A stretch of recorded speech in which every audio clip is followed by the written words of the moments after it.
बिस्मिल्लाहिर्रहमानिर्रहीम। अस्सलाम वालेकुम स्टूडेंट्स, कैसे हैं आप सब? उम्मीद करती हूँ आप सब बिल्कुल खैरियत से होंगे। This is second year chemistry chapter 18 alcohol, phenols and ethers, and today we will discuss its exercise in detail. Students, during exercise we will review the important topics of the chapter और कुछ tips और tricks जो है वो आपसे share करूँगी objective solve करने के लिए। एंड अलॉन्ग विद दैट हम इम्पॉर्टेंट बोर्ड एग्ज़ाम क्वेश्चंस देखेंगे जो कि ऑलरेडी आ चुके हुए हैं प्रीवियस ईयर्स में इस एक्सरसाइज में से। तो इसको स्टार्ट करने से पहले आप ये नोट डाउन कर लें कि जो हम एक्सरसाइज कर रहे हैं उसके लिए जो एडिशन यूज़ किया गया है नेशनल बुक फाउंडेशन का, वो 9th एडिशन है अक्टूबर 2020 का। ठीक है, और अगर किसी का ओल्ड एडिशन होगा तो उसमें क्वेश्चंस डिफरेंट होंगे और ऑब्जेक्टिव्स भी डिफरेंट हो सकते हैं। तो मैं ये लेटेस्ट एडिशन जो है उसको यूज़ कर रही हूँ। Let's start the lecture with the thought of the day. Students, जैसे कि हम तालीम की बात करते हैं कि हम अपने स्टूडेंट्स को, अपने बच्चों को हम तालीम प्रोवाइड कर रहे हैं, तो तालीम के साथ एक बहुत ही इम्पॉर्टेंट लफ्ज़ जुड़ा हुआ है जो कि तरबियत का है।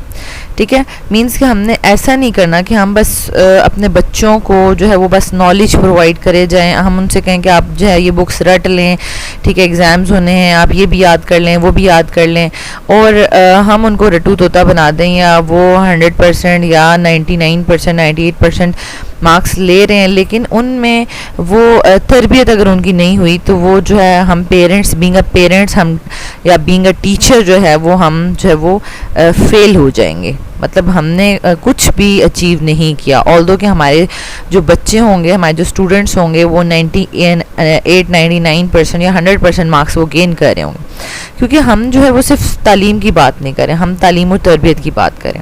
तो आज मैं जिस टॉपिक पे आपसे बात कर रही हूँ वो एक ऐसी, मतलब आप सोच लें कि वो एक ऐसी बीमारी है जो कि हमारे माशरे में बहुत ज़्यादा फैली हुई है, और उसको बल्कि हम जो है वो बुराई या हम उसको गुनाह कंसिडर ही नहीं करते, दैट इज़ गीबत। स्टूडेंट्स, ये बहुत ही इम्पॉर्टेंट बात है। मतलब हमें साथ साथ तालीम के साथ साथ हमने अपनी तरबियत भी करनी है। ठीक है, तो हमने अपना साथ साथ मुहासबा करते जाना है। ठीक है, अगर आपको टीचर से, पेरेंट्स से कोई बात मिलती है, कोई अच्छी बात मिलती है, तो आप जल्दी से जल्दी अपने अंदर वो चेक करें कि आइदर कि मेरे अंदर ये बुराई है नहीं है, या मेरे अंदर ये अच्छाई है नहीं है। अगर वो बुराई अगर आपको अपने अंदर नज़र आती है तो आप उसको ख़त्म करें, और अगर अच्छाई नज़र आती है तो उसको और ज़्यादा प्रैक्टिस करें। अगर वो नहीं है आपके अंदर तो आप उसको अपनी प्रैक्टिस में लाएं, अपनी आदत बनाएं उस अच्छाई को।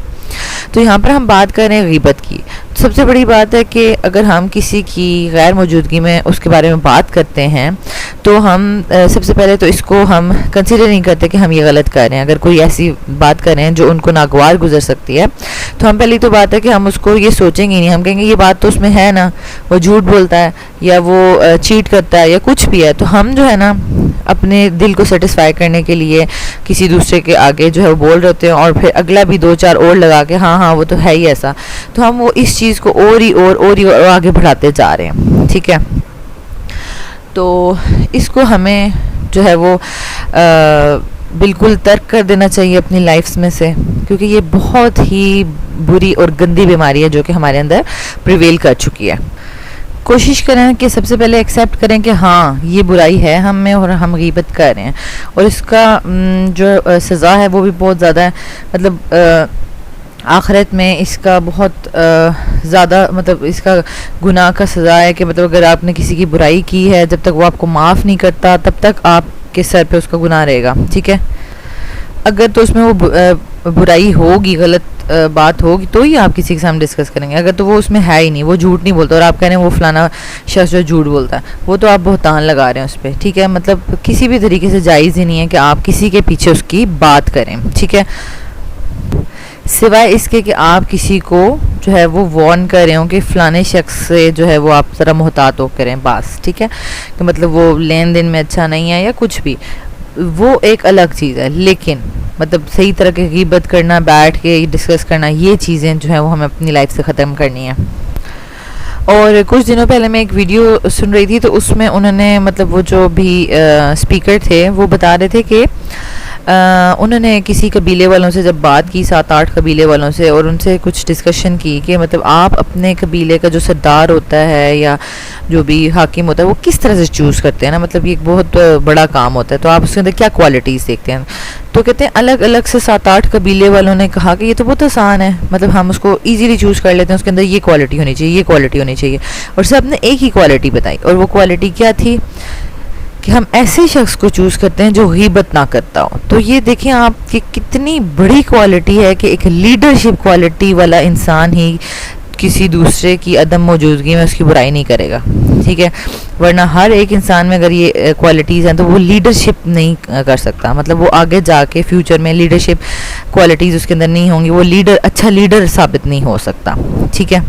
तो आपने अपने अंदर से ये अगर है तो इसको ख़त्म करना है, अगर किसी और में भी है तो आप उसको समझा के और इस चीज़ को आपने ख़त्म करना है, ताकि मुआशरे में जो है एक पॉजिटिव वाइब्स जो है वो क्रिएट हों। अल्लाह ताला हम सब को इस पर अमल करने की तौफीक अता फरमाए। Let's start the lecture students. First of all we will discuss the objectives, और ऑब्जेक्टिव्स में ऑब्जेक्टिव नंबर 9 जो है वो एक्सक्लूडेड है। Let's start.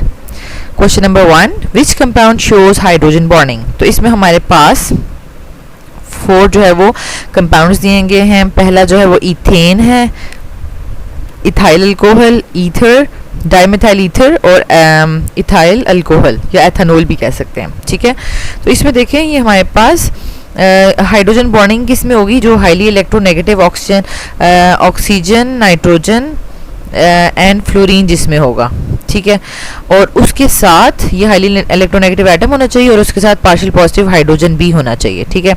तो देखें इसमें तो नहीं है, ठीक है, और इसमें ऑक्सीजन तो है लेकिन पार्शियल पॉजिटिव हाइड्रोजन नहीं है, क्योंकि पार्शियल पॉजिटिव हाइड्रोजन तभी बनता है जब वो किसी इलेक्ट्रोनेगेटिव एटम के साथ जुड़ा हो। तो ये तो हाइड्रोजन कार्बन के साथ जुड़े हैं, तो इट मीन्स कि ऑप्शन जो है वो डी करेक्ट है हमारे पास। Question number 2, according to the Lewis concept ethers behaves as. तो ईथर्स क्या बिहेव करते हैं, तो सबसे पहले हमें पता होना चाहिए कि लिविस का कॉन्सेप्ट क्या है। तो वो क्या है कि इलेक्ट्रॉन पेयर जो एक्सेप्टर है ना, एक्सेप्टर ए, तो वो एसिड होता है और डोनर जो होता है वो बेस होता है, ठीक हो गया। ये कॉन्सेप्ट हमारे पास आ गया।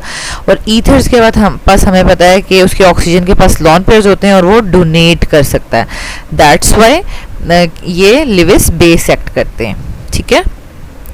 Question number 3, ethanol can be converted into ethanoic acid. अब उसको क्या करेंगे, कौन सा प्रोसेस होगा जिससे वो एथेनॉल यानी अल्कोहल से एसिड में कन्वर्ट होगा। तो बेसिकली मैंने आपको ऑक्सीडेशन सीरीज़ बताई हुई है, वो फर्स्ट ईयर के जो हमारे पास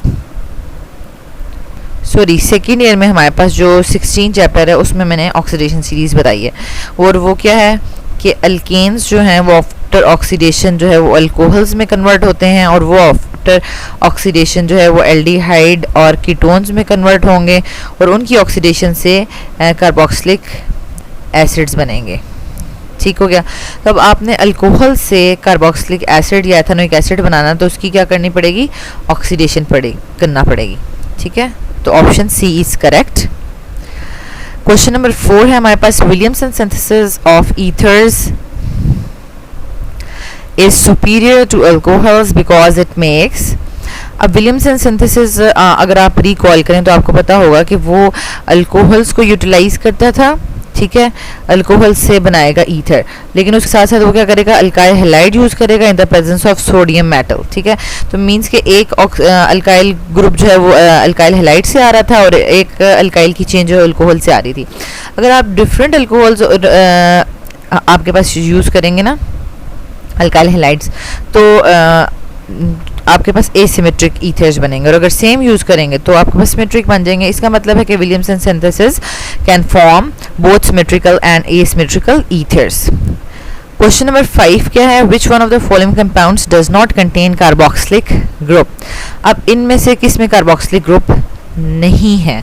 तो सबसे पहले तो आपको इन सब का स्ट्रक्चर ड्रॉ करना आना चाहिए, तो यहाँ पर हम देख सकते हैं कि एसिटिक एसिड, फॉर्मिक एसिड और बेंजोइक एसिड सब में एसिडिक ग्रुप है, कार्बोक्सिलिक एसिड ग्रुप है, ठीक है, कार्बोक्सिलिक ग्रुप। और लेकिन ये जो है पिक्रिक एसिड ये बेसिकली होता है 2,4,6 ट्राइनाइट्रोफिनोल, ठीक है, तो इसमें हमारे पास कार्बोक्सिलिक ग्रुप नहीं है, ठीक है, तो option D is correct. Question number 6, hydrogen bonding is maximum in, hydrogen bonding किस में ज़्यादा होगी, ठीक है।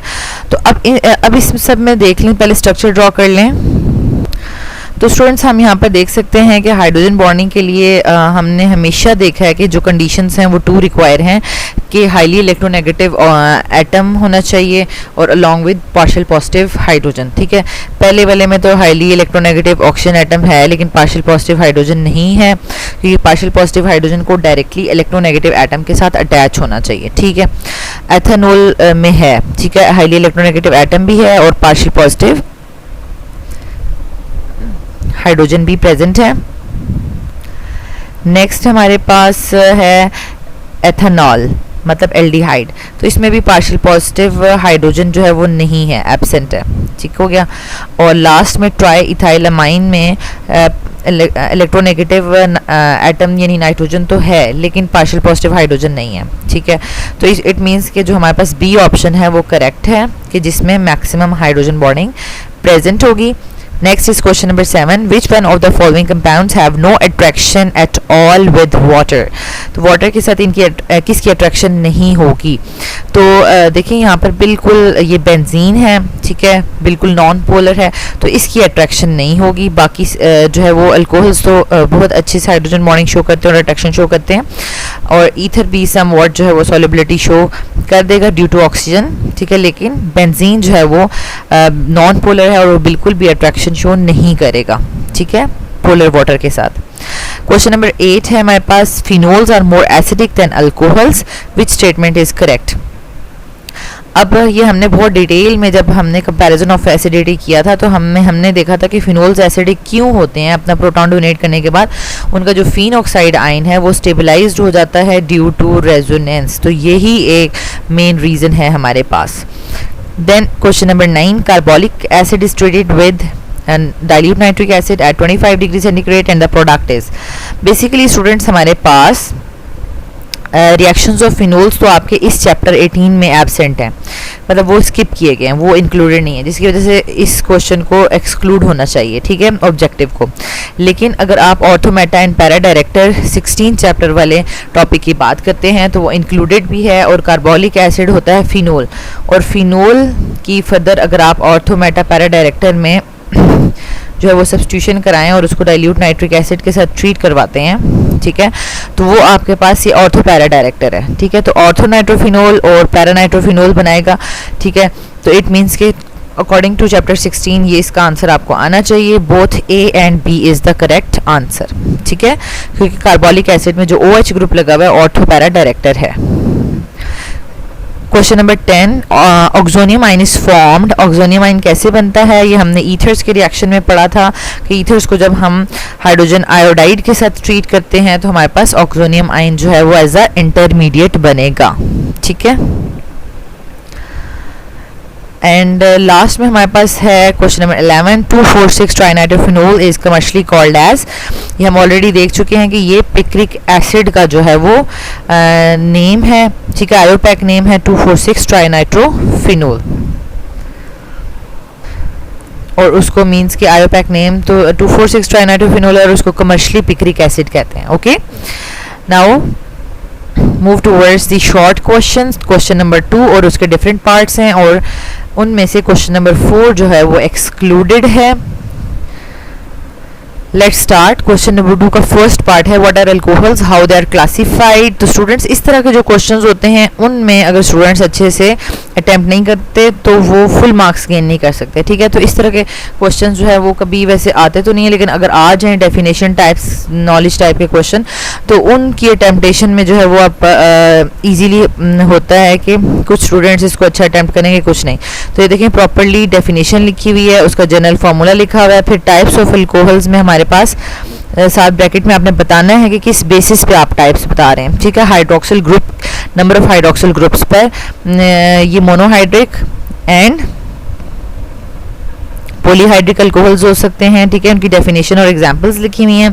फिर फर्दर क्लासिफिकेशन ऑफ अल्कोहल्स लिखा है, लेकिन साथ ब्रैकेट में बताया है कि मोनोहाइड्रिक अल्कोहल्स को ही हम फर्दर क्लासीफाई कर रहे हैं, ठीक है। और मोनोहाइड्रिक अल्कोहल्स को हम further primary, secondary and tertiary alcohols में क्लासीफाई करते हैं, ठीक है, और उनकी डेफिनेशंस अलोंग विद एग्जांपल्स जो है वो यहाँ पर लिखी हुई हैं। तो इसको आप इस तरीके से देख भी सकते हैं, ठीक है, कि इसकी डेफिनेशंस हमने किस तरीके से लिखी हैं, ठीक है। इसको प्रॉपरली आपने अटेम्प्ट करना है। नेक्स्ट इज क्वेश्चन नंबर 2 का second part, give the mechanism of dehydration of alcohols to form ethers. तो स्टूडेंट ये बहुत इंपॉर्टेंट है और हमने इसको अल्कोहल्स में बहुत डिटेल से डिस्कस किया है। तो अल्कोहल वाले जो लेक्चर है, लेक्चर 1 का 4th पार्ट अगर आप डिटेल में देखेंगे तो आप इसके मैकेनिज्म को अंडरस्टैंड कर सकते हैं। आपने सिर्फ डायरेक्टली मैकेनिज्म नहीं लिखना, पहले आपने डायरेक्ट इक्वेशन लिखनी होती है विद कंडीशंस, ठीक है, मस्ट कंडीशंस लिखनी है, और उसके बाद आपने मैकेनिज्म लिखना होता है। कुछ स्टूडेंट्स होते हैं कि जो मैकेनिज्म का क्वेश्चन होता है ना, उसमें डायरेक्ट मैकेनिज्म की हेडिंग देके और मैकेनिज्म ही लिखना शुरू कर देते हैं, लेकिन हमेशा आप मैकेनिज्म से पहले डायरेक्ट रिएक्शन इक्वेशन भी लिखा करें विद कंडीशंस, ठीक है। नेक्स्ट इज क्वेश्चन नंबर 2 का 3rd पार्ट है, why phenol is more acidic then alcohol, और इसको कैसे अटेम्प्ट करना है और अंडरस्टैंड करना है। चैप्टर, इसी चैप्टर के लेक्चर 2 का 2nd पार्ट आप जाकर वॉच कर लें इसको। क्वेश्चन नंबर 4 जो है वो एक्सक्लूडेड है। एंड क्वेश्चन नंबर 2 का 5th एंड लास्ट पार्ट है कि why is phenol more soluble in water than toluene. तो स्टूडेंट्स ये इसमें स्टूडेंट्स क्या करते हैं कि 3 नंबर का क्वेश्चन है तो अच्छे से अटैम्प्ट नहीं करते, तो उनको 0.5 या 1 नंबर मिल जाता है। तो 3 में से 3 नंबर क्यों नहीं मिलते? क्योंकि वो प्रॉपर्ली अटैम्प्ट नहीं करते। देखिए, as we know that like dissolve like, तो आप फिनोल के बारे में बताएं कि phenol has hydroxyl group due to which it can show hydrogen bonding with water and shows solubility. ठीक हो गया। और उसके बाद आप ड्रॉ करके बताएं कि ये फिनोल आपने ड्रॉ किया हुआ है, ठीक है, और फिनोल के जो है वो ऑक्सीजन जो है वो वाटर के हाइड्रोजन के साथ पार्शियल पॉजिटिव के साथ हाइड्रोजन बॉन्डिंग शो कर रहा है, और फिनोल का जो पार्शियल पॉजिटिव हाइड्रोजन है वो वाटर के ऑक्सीजन के साथ शो कर रहा है। तो प्रॉपर्ली आपने ये ड्रॉ करना है। उसके बाद आपने बताना है कि while in toluene both phenyl and methyl groups are non polar and don't show solubility in polar solvents like water.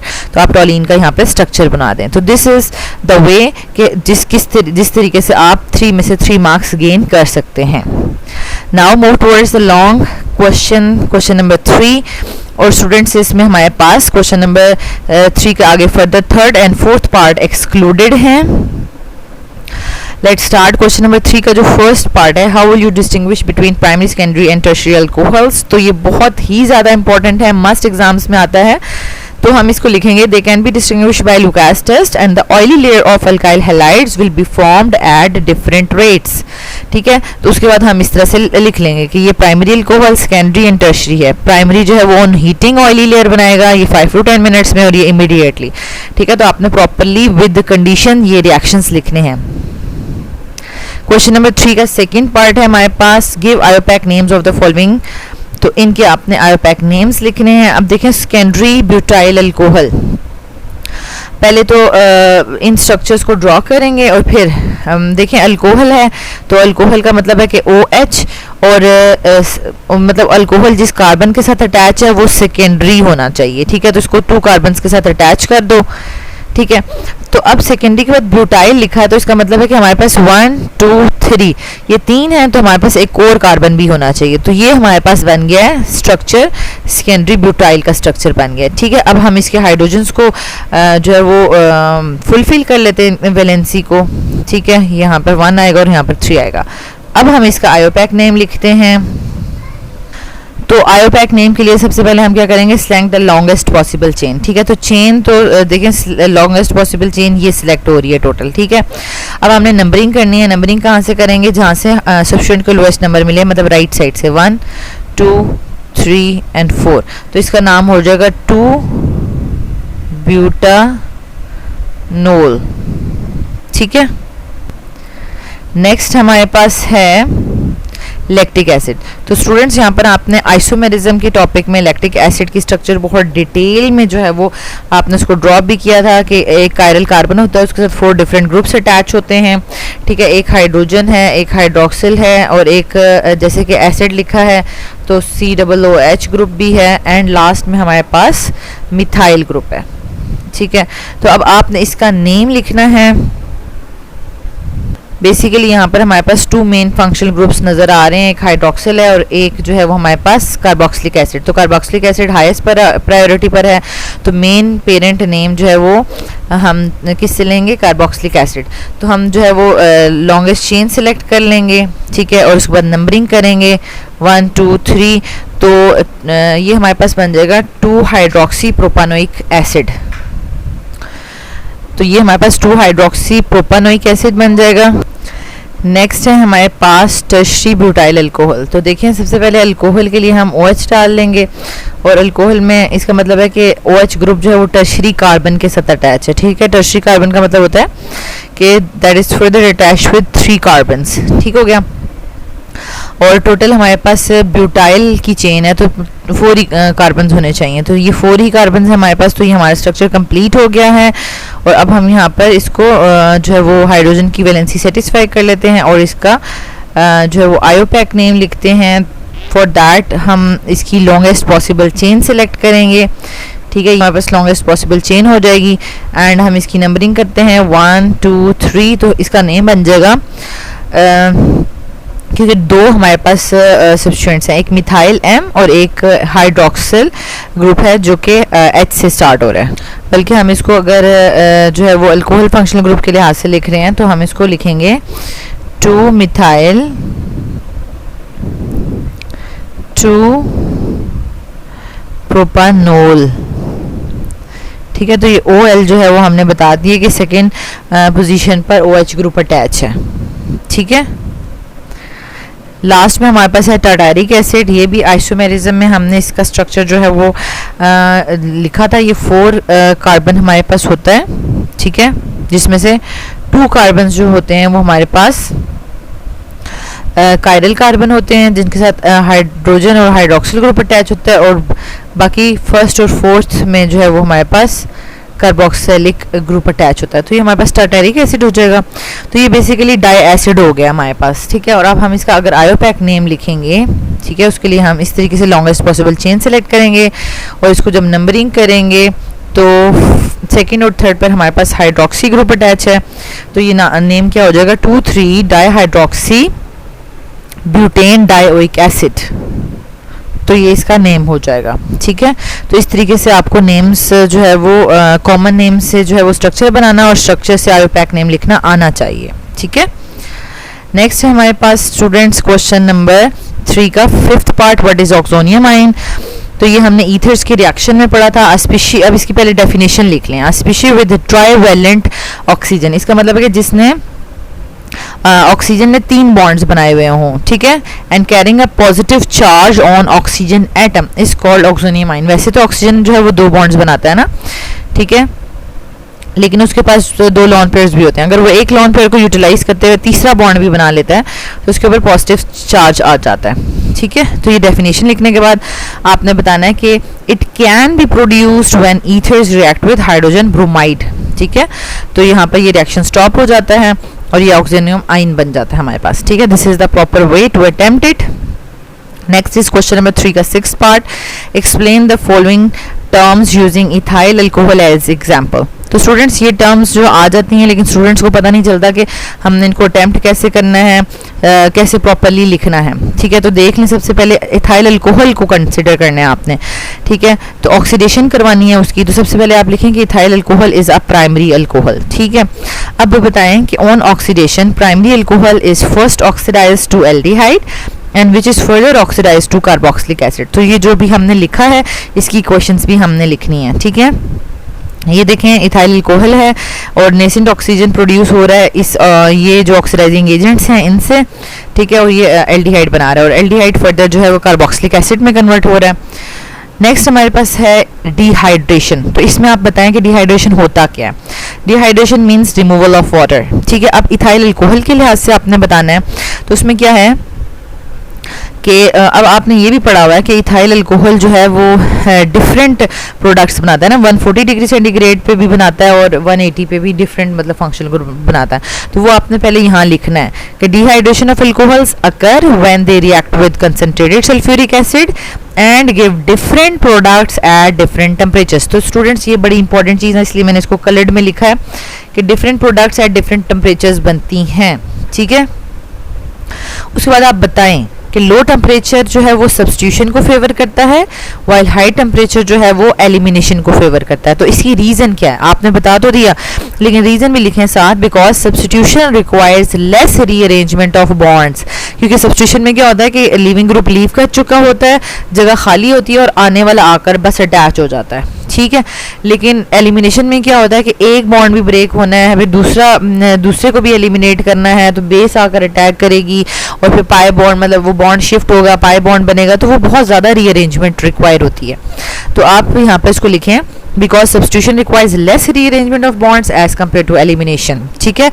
तो इसके बाद आपने दोनों पॉसिबिलिटीज़ जो बनती हैं ईथर की भी और एल्कीन्स की भी, वो आपने इक्वेशंस लिखनी है। और यहाँ पर नोट डाउन करें कि ये देखें अल्कोहल्स के 2 मॉलिक्यूल्स हैं ना, तो यहाँ पे लिखा हुआ है कि अल्कोहल जो है वो एक्सेस में लिया गया है, ठीक है। और दूसरी इक्वेशन में लिखा हुआ है कि एसिड एक्सेस में लेंगे, और यहाँ पे देखें अल्कोहल का 1 ही मॉलिक्यूल है और एक ही मॉलिक्यूल में से जो है वो वाटर रिमूव हो रहा है, ठीक है। लेकिन जब आप अल्कोहल ज़्यादा ले लेंगे तो 2 मॉलिक्यूल्स में से वाटर रिमूव होगा, ठीक है। तो डिहाइड्रेशन हो रही है, तो ये आपने प्रॉपरली लिखना है। नेक्स्ट इज एस्टेरिफिकेशन, पहले डेफिनेशन लिख लें। Esterification is the process of combining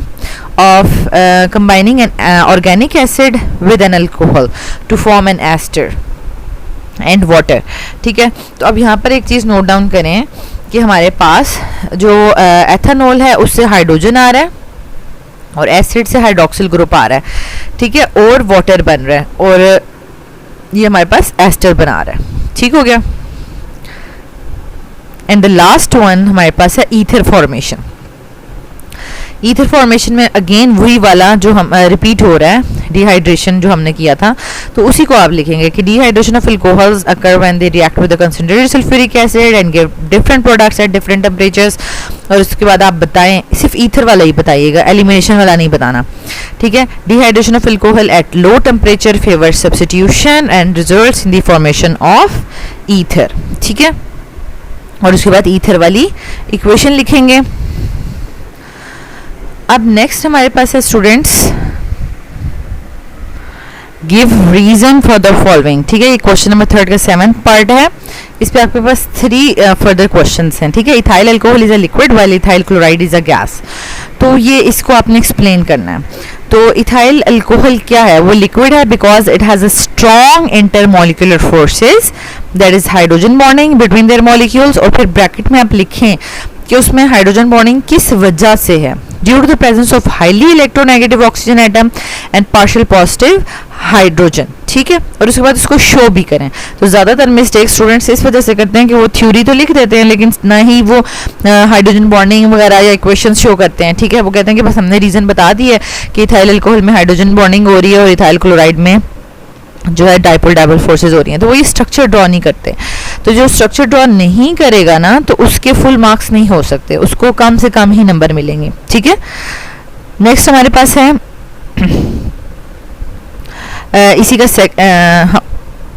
इसी का ही हमारे पास इथाइल क्लोराइड का आप आंसर लिखेंगे, ठीक है, कि while ethyl chloride is a gas because it has week intermolecular forces that is dipole forces between their molecules. अब वो डाइपोल फोर्सेस किस वजह से हैं, इसकी पोलर नेचर की वजह से, ठीक है।